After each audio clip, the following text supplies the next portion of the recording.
So we've got just a little bit of a problem here. This is a volunteer papaya tree that came up right in the crook of that elbow on the PVC pipe, which happens to be the main water line for the house. And it's been bulging it out for the last, I don't know how long it's been, like 8 months or something. I guess it was yesterday morning, I think, that it finally got to the breaking point. So now I gotta fix it.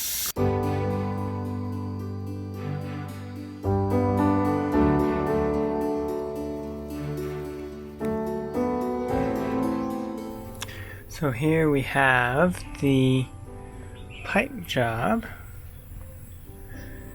and that's all glued up, and we're just gonna connect that up to our backup water tank here. Usually we fill it with a hose, but if we can just turn a valve, that'd be a bit more convenient, so I figured, yeah, why not? A couple things I wanted to talk about with this. One of them is the papaya tree. Even though it started out really small, it got big, and you know, a papaya tree is not like a fir tree. It's not really hard, it's actually quite soft. But it was still strong enough to make the pipe break. And little things can grow up and become big things. For us, that can be good or that can be bad. If there's something bad in our life, it can really do a lot of damage. But if it's something good, it can give a lot of blessings. Similar to right up there, there's papayas on this tree. So we're getting blessings even from broken pipes. Another blessing is just that when it was a Sunday when I was doing this, and we had to go into town in the afternoon.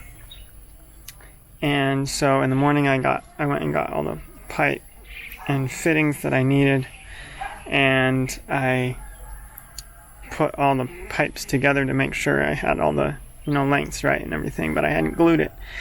And it was time for lunch, so we ate lunch, and then I was like, I really need to get this done. So we worked on that, and we got it glued before we left.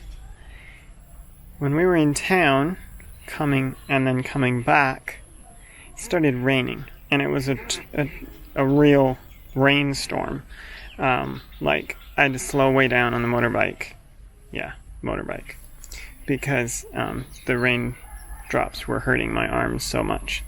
Felt like just a bunch of needles jabbing in. And so we got home, and I was just so thankful that we had glued the pipes so that we could have running water. And I was there, got back, I was cold, took a nice warm shower. I'm like, I'm so thankful God didn't let us leave without gluing the pipes before. So, just another little blessing.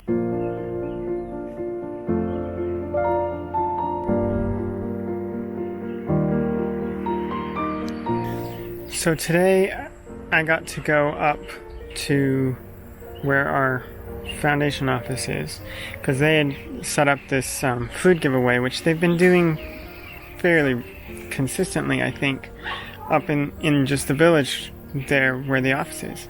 We went to, I think, 11 people and shared the food with them, and it was really cool. There was one couple that they were really cute, and they're old. Sad story, they have 2 sons, and they've both died. In this culture, the kids take care of the parents, and so it's kind of hard for them. But the villagers have, oftentimes come and brought them food, so they have food and stuff. They're Christian, and they really enjoy listening to a Christian radio station that's right up there in that area, which is really cool. But then she started talking about this Bible, and someone had gotten her this really big Bible with big print so she could see it. And so it was really cool that she was talking about how she really likes reading the Bible and studying and listening to the radio. It was just really cool to meet them and be a blessing.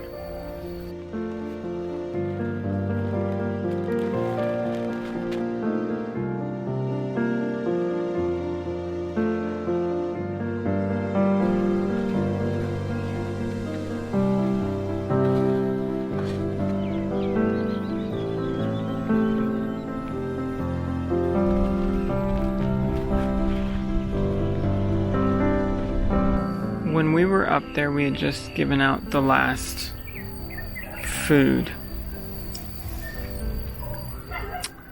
And we were walking, and someone said that there was a man just down the road who'd hung himself.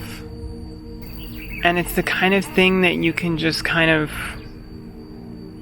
oh, that's so sad, and then go on with your life when the person's not close to you.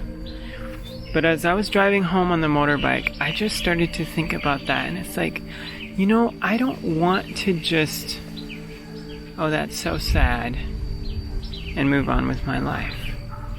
Because the reality is that man wasn't the only one who committed suicide today. That man wasn't the only one who died today. There's a lot of people like him who have no idea. They've never heard anything about God. Maybe they've heard his name, but they haven't heard anything else. They don't know the gospel.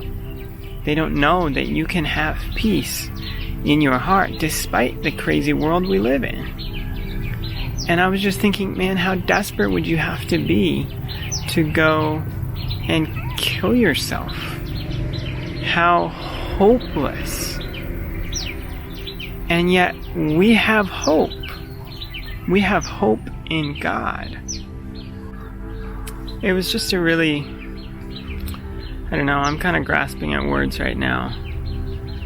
It was really hard in some ways, but kind of an eye-opener in the same that, you know, there's a lot of people like that man.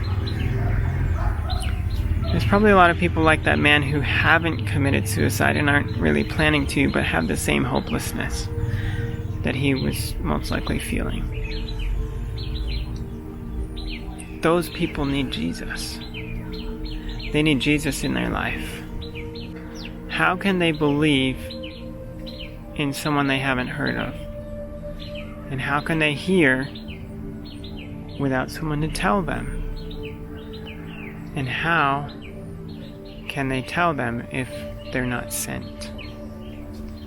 There's a huge need for missionaries here in Thailand and around the world. Will you be one? Will you pray for more missionaries? The need is great. The laborers are few, and there's so many who need to hear.